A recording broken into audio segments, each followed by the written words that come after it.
नमस्कार दोस्तों, स्वागत है आप सभी का मेरे यूट्यूब चैनल में। तो दोस्तों, आज की जो वीडियो रहेगी, वो रहेगी भारत की खनिज संसाधन से संबंधित कुछ महत्वपूर्ण प्रश्नों पर, जो काफ़ी इम्पोर्टेंट रहेंगे आपके एग्ज़ाम के लिए। तो काफ़ी इम्पोर्टेंट और अच्छा सेशन रहने वाला है आज का, जिसमें हम भारत की खनिज संसाधन यानी कि खनिज टॉपिक है आज का, जिसमें से जितने भी आपके इम्पोर्टेंट क्वेश्चन बनते हैं इस टॉपिक से, सभी इस वीडियो में आपको मिल जाएंगे। काफ़ी इम्पोर्टेंट सेशन रहने वाला है और इम्पोर्टेंट क्वेश्चन है, प्रीवियस एग्जाम में पूछे गए क्वेश्चन है इसमें। तो चलिए स्टार्ट करते हैं आज की वीडियो। तो दोस्तों, भारत की जो खनिज संसाधन है, तो सबसे पहले आपको पता होना चाहिए कि भारत में जो खनिज नीति है वो कब घोषित की गई, और नई खनिज नीति कब घोषित की गई, और कौन सा खनिज किस राज्य में जो है अधिक मात्रा में पाया जाता है, उस पर बात करेंगे। ठीक, चलिए स्टार्ट करते हैं। तो पहला क्वेश्चन है, देखिए इंपॉर्टेंट रहेगा, मोस्ट इंपॉर्टेंट कर लें इसको। तो प्रथम खनिज नीति जो है भारत में कब घोषित की गई? 1951 में। नोट कर लें इसको। प्रथम खनिज नीति जो है घोषित की गई 1951 में। और भारत सरकार द्वारा नई खनिज नीति, देखिए जो नई खनिज नीति है उसकी घोषणा किस वर्ष की गई? 2008 में। ये दो चीजें याद कर लेना। यानी कि भारत में खनिज नीति की घोषणा या घोषित की गई सबसे पहले 1951 में, आज़ादी के बाद। और उसके बाद नई राष्ट्रीय खनिज नीति है नई वाली, तो उसको 2008 में घोषित किया गया था। ठीक, आगे चलते हैं क्वेश्चन नंबर 3 पर। क्वेश्चन नंबर 3 है, देखिए भारत में टिन का सबसे ज़्यादा उत्पादन टिन का किस राज्य में होता है? वो है आपका सबसे अग्रणी जो राज्य हम कहेंगे वो है झारखंड। झारखंड में जो है टिन जो है सबसे ज़्यादा पाया जाता है। ठीक, आगे चलते हैं। अगला क्वेश्चन है, निम्नलिखित में से कौन सा राज्य, चौथा देखिए, निम्नलिखित में से कौन सा राज्य भारत में मैग्नीज का सर्वाधिक उत्पादन करता है? यानी कि मैग्नीज का सबसे ज्यादा उत्पादन होता है आपका मध्य प्रदेश में। ठीक, नोट कर लें इसको। आगे देखिए, पांचवा, विश्व में बॉक्साइट संसाधन के मामले में भारत का कौन सा स्थान है? अब विश्व में पूछ दिया, ठीक है, तो विश्व में भारत का स्थान बॉक्साइट में कौन सा है? पांचवा है। ठीक, उसमें अगला देखिए, वर्तमान में भारत का एकमात्र टंगस्टन उत्खनन केंद्र है। नोट कर लें इसको। टंगस्टन उत्खनन केंद्र जो है वर्तमान में भारत का एकमात्र जो है वो है डेगाना। ठीक, आगे चलते हैं। अगला क्वेश्चन है 7, निम्नलिखित में से किसके उत्पादन में भारत का विश्व में प्रथम स्थान है? कई बार पूछा गया है क्वेश्चन नंबर 7। ठीक है, तो भारत का विश्व में प्रथम स्थान है निम्न में से किसमें है? वो है अभ्रक में। ठीक है, जो भारत जो है अभ्रक के उत्पादन में विश्व में सबसे पहले स्थान पर आता है। ठीक है, उसके बाद देखिए अगला, किस खनिज के उत्पादन में भारत का विश्व में एकाधिकार है, यानी कि प्रथम स्थान पर है?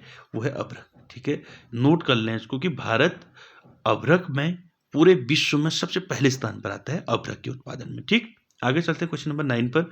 भारत का सर्वाधिक अभ्रक उत्पादक राज्य पूछ दिया। ठीक है, अभ्रक के उत्पादन में भारत विश्व में अग्रणी तो है, सबसे पहले स्थान पर आता है, लेकिन भारत में सर्वाधिक अभ्रक किस राज्य में प्राप्त होता है? वो है आपका झारखंड।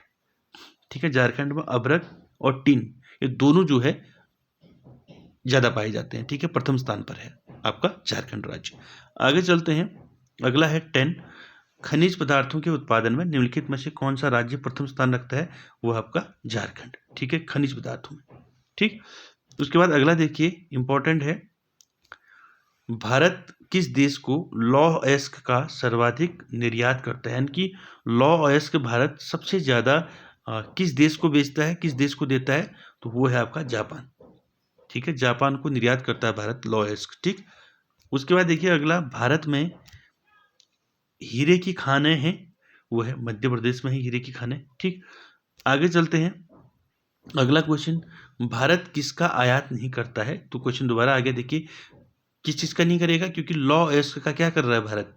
निर्यात करता है जापान को, तो ऑब्वियसली है कि लॉ अयस्क अधिक मात्रा में है भारत में, तो ये जो है इसका आयात नहीं करता है भारत लॉ अयस्क का। ठीक, इंपॉर्टेंट है। अगला देखिए 14, विश्व के अभ्रक व्यापार में भारत का योगदान, यानी कि विश्व के जितने भी अभ्रक उत्पादक आपके क्या कहते हैं देश हैं, उसमें भारत का योगदान 60% है। ठीक है, इसलिए पहले स्थान पर है भारत में भारत जो है पहले स्थान पर है अभ्रक के उत्पादन में विश्व में, ठीक। उसका अगला देखिए, विश्व में स्वर्ण की सर्वाधिक खपत वाला देश कौन सा है? इनकी सबसे ज्यादा खपत सोने की किस देश में होती है? वो है आपका भारत, ठीक। अगला देखिए, विश्व के कुल स्वर्ण खपत में भारत का योगदान कितना है? पूरे विश्व में 26% जो है स्वर्ण खपत है, ठीक है। स्वर्ण खपत में भारत का योगदान है, ठीक। इंपॉर्टेंट है अगला 17 वाला, कोलार स्वर्ण खादान यानी कोलार स्वर्ण की खाने किस राज्य में है? वो है कर्नाटक में, इंपॉर्टेंट है, ठीक। अगला देखिए, भारत में पहली स्वर्ण रिफाइनरी कहाँ स्थापित की गई थी? सिरपुर में। कहाँ की गई थी? सिरपुर में। भारत में पहली स्वर्ण रिफाइनरी सिरपुर में स्थापित की गई थी।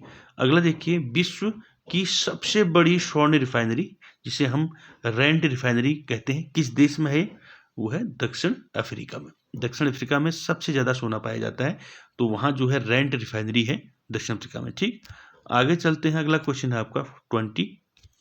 स्वर्ण नीति आपका जो है, नई स्वर्ण आयात नीति के अंतर्गत न्यूनतम 6 मास के विदेश प्रवास से वापस लौटने वाले भारतीय अथवा जो अनिवासी भारतीय हैं, आदिवासी, वो जो अपने साथ अधिकतम कितना स्वर्ण अपने साथ कितना सोना ला सकते हैं नई स्वर्ण आयात नीति के अंतर्गत 6 मास के अंदर? तो वो 10 केजी सोना ला सकते हैं, ठीक है। आगे देखिए, अगला क्वेश्चन है 21। अनिवासी भारतीय तथा विदेश प्रवास के दौरान विदेश प्रवास के पश्चात लौटने वाले भारतीय नागरिकों को देश में आयातित स्वर्ण पर किस दर से आयात शुल्क देना पड़ता है उनको? यानी कि आयात शुल्क कितना देना पड़ता है? 200 रुपये प्रति 10 ग्राम, यानी कि 10 ग्राम में 200 रुपये आयात शुल्क देना पड़ता है, ठीक। उसके बाद देखिए 22। संवैधानिक स्थिति के अनुसार खनिजों पर किसका अधिकार है? वो है राज्य सरकार का, ठीक है। इनकी संवैधानिक स्थिति के अनुसार खनिजों पर किसका अधिकार है? राज्य का, ठीक। तो ये था आज का दोस्तों आपके इम्पोर्टेंट 22 क्वेश्चन जो रिलेटेड थे आपके भारत के खनिज जो संसाधन है, ठीक है, उससे संबंधित था, ठीक है। तो ये काफ़ी इम्पोर्टेंट है और इनको एक बार देख लें अच्छे से, जो आपके आगामी परीक्षाओं के लिए इम्पोर्टेंट रहेंगे। और वीडियो अच्छा लगे तो लाइक, शेयर, कमेंट, सब्सक्राइब जरूर कीजिएगा। Thank you very much.